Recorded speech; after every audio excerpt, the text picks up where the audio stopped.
क्या आप जानते हैं कि जिस बल्ब की रोशनी में आज हम जी रहे हैं, उसे बनाने वाले शख्स को 10,000 बार असफल होना पड़ा था। यह कहानी है थॉमस अल्वा एडिसन की, एक प्रेरणादायक यात्रा जो आपके जीवन को बदल सकती है। वीडियो को अंत तक जरूर देखें। थॉमस एडिसन का जन्म एक साधारण परिवार में हुआ था। वह बचपन से ही बहुत जिज्ञासु था, लेकिन स्कूल में उसकी बुद्धि पर शक किया जाता था। एक दिन स्कूल में टीचर एडिसन से कहता है, तुम बहुत मंदबुद्धि हो, तुमसे कुछ नहीं होगा। टीचर उसकी माँ को चिट्ठी देकर कहता है कि इसे स्कूल न भेजे। माँ चिट्ठी पढ़कर रोने लगती है, लेकिन फिर एडिसन को देखकर मुस्कुराती है और कहती है, बेटा तुम मंदबुद्धि नहीं, तुम बहुत खास हो। यहीं से एडिसन की जिंदगी बदलने लगती है। उसकी माँ उसे खुद पढ़ाने लगती है और वह विज्ञान में रुचि लेने लगता है। जैसे जैसे एडिसन बड़ा हुआ, उसकी जिज्ञासा भी बढ़ती गई। उसने अपने घर के बेसमेंट में एक छोटी सी प्रयोगशाला बना ली, जहां वह नए नए प्रयोग करता था। लेकिन उसकी यह आदत लोगों को अजीब लगती थी।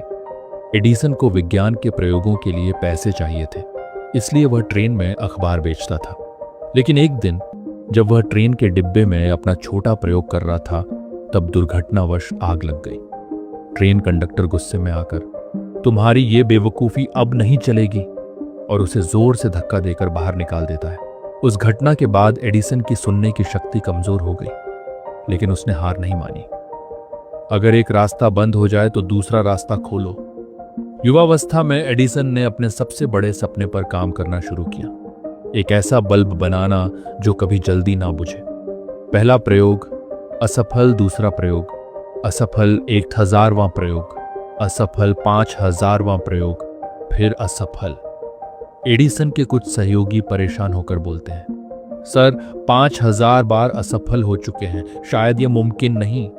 लेकिन एडिसन मुस्कुराकर कहते हैं, मैं 5000 तरीके खोज चुका हूं कि बल्ब कैसे नहीं बनता। लेकिन असफलताएं जारी रहीं। एक दिन एडिसन अकेला बैठा था और निराश महसूस कर रहा था। फिर अचानक उसकी माँ की कही बात याद आती है, बेटा तुम खास हो। वह उठता है और कहता है, मैं तब तक नहीं रुकूंगा जब तक कामयाब नहीं हो जाता। आखिरकार 10,000 असफलताओं के बाद एडिसन और उनकी टीम ने सही फिलामेंट खोज लिया, जिससे बल्ब लंबे समय तक जल सकता था। हमने कर दिखाया, एडिसन ने पूरी दुनिया को रोशन कर दिया। वही लोग जो उनका मजाक उड़ाते थे, अब उनकी तारीफ करने लगे। कुछ सालों बाद एक पत्रकार ने एडिसन से पूछा, आपने 10,000 बार असफल होने के बाद भी हार क्यों नहीं मानी? एडिसन मुस्कुराए और बोले, मैं कभी असफल नहीं हुआ, मैंने सिर्फ 10,000 तरीके खोजे कि बल्ब कैसे नहीं बनता। अगर आप असफल हो रहे हैं तो रुकिए मत, क्योंकि सफलता उन्हीं को मिलती है जो हार नहीं मानते। तो ये थी कहानी थॉमस अल्वा एडिसन की, जिसने कभी हार नहीं मानी और दुनिया को रोशन कर दिया।